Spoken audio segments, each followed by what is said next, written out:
I think there are some really big and exciting things on the horizon between our two countries, particularly in defense cooperation, on defense co-production and co-development, big ticket items, which would be very exciting, whether it's building a carrier or a new ground combat vehicle or future vertical lift helicopter. I mean, there's a lot happening in the strategic space. There's a lot more that could happen in the economic space. In clean energy, I think we can really support each other's move to renewables.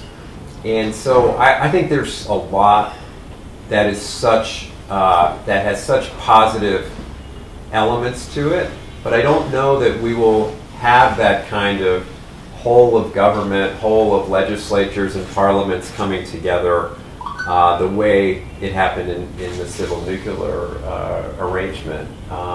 I could be wrong. I don't think we need it necessarily. That's my view. I think the relationship is in a very good place, and the nuclear deal certainly provided that boost. You know, it sort of boosted this relationship to a certain atmospheric level, and it's been maintained. Let's say that pace has been maintained. So we don't really need another epiphany, you know, to suggest that, you know, something more can be done.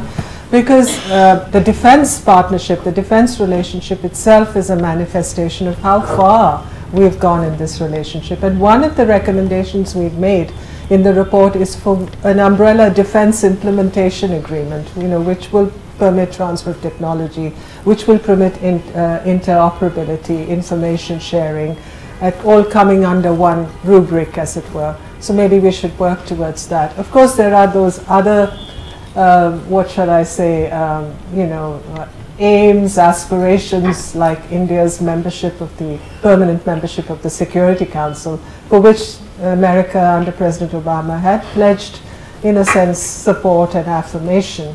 Where do we take that next? Is that the kind of ticket to the best way to sort of be an answer to China's rise? For instance, way back in the 50s, you know, when I read the archives and I read about how this offer was made to India under Prime Minister Nehru and not really taken up at that time, you know, you wish that could be done again. India is too important, and we need to make sure it's at the top of the list. Mm-hmm. And that's what we've tried to do with our group and our report, is to put in place those kinds of recommendations that would put us not just on a good trajectory, because we're on a good trajectory, we do work well with each other, but we want to live up to those aspirations that Indian prime ministers have referred to us as natural allies. Right. President Obama called us best partners. President Trump has said we're indispensable partners. Whatever framing you want to put on it, we need to live up to those aspirations, not just for our own peoples, but for global peace, security, and prosperity. Ma'am? Well, when you look at the Indo-Pacific and you look at the bookends, as you mentioned, what is this region meant to be? I mean, you have to have, obviously, a traffic of ideas, you have to ensure security, you have to prevent proliferation, you have to enable the peaceful settlement of disputes, you need codes of conduct. And I think most countries in the region are agreed that we need that kind of framework. We don't have it in place as yet, but increasingly we are going to have to confront this, as I said, this reality. And how do we, in a sense, bring in the Chinese? At this moment, they are not part of this exercise.